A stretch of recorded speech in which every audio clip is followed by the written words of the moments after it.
Assalamu alaikum class 7. This is your revision class for science, and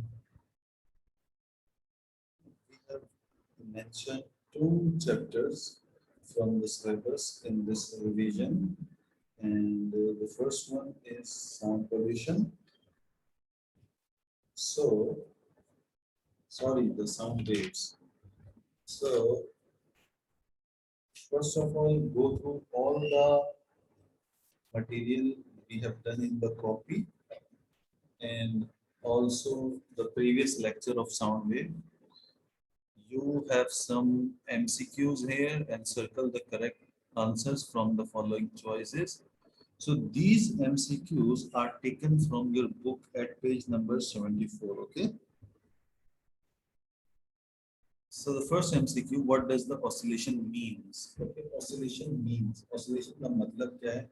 ये हम आपको पहले बता भी चुके हैं। ऑसिलेशन का मतलब क्या होता है? ऑसिलेशन का मतलब होता है किसी भी ऑब्जेक्ट के अंदर किसी भी पर्टिकुलर सब्जेक्ट को अगर जरा सी भी जो है वो वाइब्रेशन आ रही है, ठीक है, फर्स्ट करें कि एक जो है वो स्क्रू है वो टाइट नहीं है, ठीक है, उसकी वजह से जो है वो क्रॉस हो गया या फिर किसी चीज़ का दरवाज़ा हो गया या जो है कोई भी जो है ना वो मटेरियल, कोई भी ऑब्जेक्ट, जैसे कि फॉर एग्जांपल आप गाड़ी चलाते हैं और उसके अंदर जो है कई किस्म की आवाज़ें आ रही हैं, that is just because the oscillation of that particular object.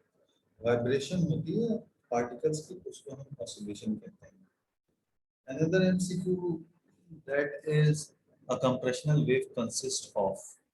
So a compressional wave is consists of two compressions and two rarefactions. Two compressions and two rarefactions. Okay, class. So इसी के साथ the distance between two consecutive compression और rarefaction. जो दो consecutive compression या rarefaction होती है उसके distance को हम क्या कहते हैं? उसके distance को हम कहते हैं wavelength. Okay? उसके distance को हम क्या कहते हैं? wavelength. जो दो वेव्स के दरमियान जो डिस्टेंस होता है या दो कंसेक्टिव कंप्रेशन या रेयरफैक्शन होती है, ठीक है, उसको हम क्या कहते हैं? वेवलेंथ कहते हैं। अच्छा, waves in which particles of the medium move in the direction of the wave. अगर वेव की डायरेक्शन में होगा पार्टिकल मूव होगा तो हम उसको क्या कहेंगे? उसको हम कहेंगे लॉन्गिट्यूडनल। कौन सी वेव कहेंगे? Longitudinal wave. ओके, अच्छा, इसके साथ आपके पास है parts of the wave where particles of the medium are above the normal position, ठीक है, इसको क्रेस्ट कहते हैं। ये सारी चीजें प्रीवियस लेक्चर में आपको इजीली मिल जाएंगी, ठीक है। अच्छा, इसके बाद जो चैप्टर 14 है, यूनिट 14, उसके थोड़े से वाटर के हमारे पास एमसीक्यूज हैं, जैसे कि pathogens in water are kind of like germs that cause diseases. So इसका जो आंसर है वो बी होगा, disease causing germs होगा। Activated carbon cartridge in the home filtering system is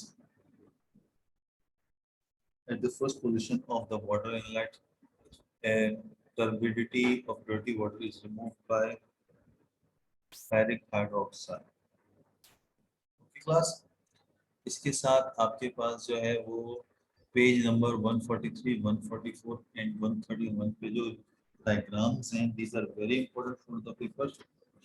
सो इसको आपने क्या करना है, इसको आपने लेबल करना है। जैसे कि 143 पे जो डायग्राम है वो शो करती है food web in the area, okay, उसको आपने लेबल करना है। उसके बाद पेज नंबर 144 पे डायग्राम है, उसको आपने लेबल करना है। जो T8 है उसको लेबल करना है, सही है। एंड उसके बाद पेज नंबर 131 पे जो डायग्राम है उसको भी आपने लेबल करना है।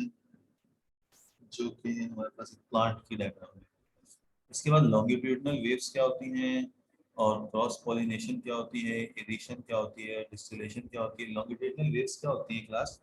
लॉन्गिट्यूडनल वेव्स वो वेव्स होती हैं जिनकी वेवलेंथ जो है, जिनकी लॉन्गिट्यूडनल वेव्स और जो हमारे पास ट्रांसफर वेव्स होती हैं ना, इन ये सारी वेव्स हमें कैसे पता चलती हैं? इनकी वेवलेंथ से पता चलती हैं। ठीक है क्लास? तो हमें जो है या कंप्रेशनल वेव्स कह लें या फिर लॉन्गिट्यूडनल वेव्स कह लें, ये वो वेव्स होती हैं जिसके जो पार्टिकल्स ऑफ द मीडियम जो होते हैं वो उस डायरेक्शन में वाइब्रेट करते हैं जिसके अंदर प्रोपगेशन होती है वेव की, उसी डायरेक्शन के अंदर वाइब्रेट करते हैं।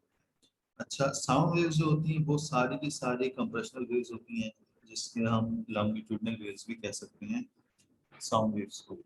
अच्छा, इसके साथ explain in detail source of water and problem related. Water की सोर्स देखें क्लास, रिवर है, लेक्स हैं, और आजकल तो जो है वाटर जो है वो सी से भी लिया जाता है, रिवर्स ऑस्मोसिस के थ्रू ले सकते हैं। इकोसिस्टम क्या होता है, जो हमारा एनवायरनमेंट है, इसके बारे में आपने एक्सप्लेन करना है। What is the difference between pollination and fertilisation? Okay, fertilisation जो होती है और पॉलिनेशन जो होती है, इसके अंदर डिफरेंस क्या है? You all know about fertilisation, जिसको पैदावार कहते हैं, ठीक है ना? प्रोसेस ऑफ प्रोडक्शन को भी हम फर्टिलाइजेशन कह सकते हैं। And what happens after a pollen grain leads on a stigma, also draw the diagram। ये वो डायग्राम है जो अभी मैंने आपको बताई, उसी को आपने जो लेबल पे करना है, और आप उसको जो है जब लेबल करेंगे तो आपको अच्छे से अंडरस्टैंडिंग भी आ जाएगी। Explain the relationship between intensity of sound wave, ठीक है, and the distance of the area from the source. अच्छा देखिए, इंटेंसिटी जो रिलेशनशिप है ना, इसकी रिलेशनशिप जो है वो डिस्टेंस से जाके डायरेक्टली प्रोपोर्शनल है। क्यों? क्योंकि as like near you are, you will hear more intense sound. Intensity कहते हैं शिद्दत को, यानी जो उसकी चुभन होती है साउंड की, या शिद्दत कह सकते हैं आप उसको ना। तो जितने करीब से साउंड आती है उतना ज़्यादा इंटेंस होता है, और जितनी दूर से आती है उतना ज़्यादा जो है वो लेस इंटेंस होता है। तो रिलेशनशिप जो है वो क्या हम कहेंगे, डायरेक्टली प्रोपोर्शनल भी हम इसको रिलेशनशिप को कह सकते हैं। Okay class, so these are few topics that we have revised for our exam, and please do cover it because this is very important for your exam. Okay, thank you so much. Allah Hafiz.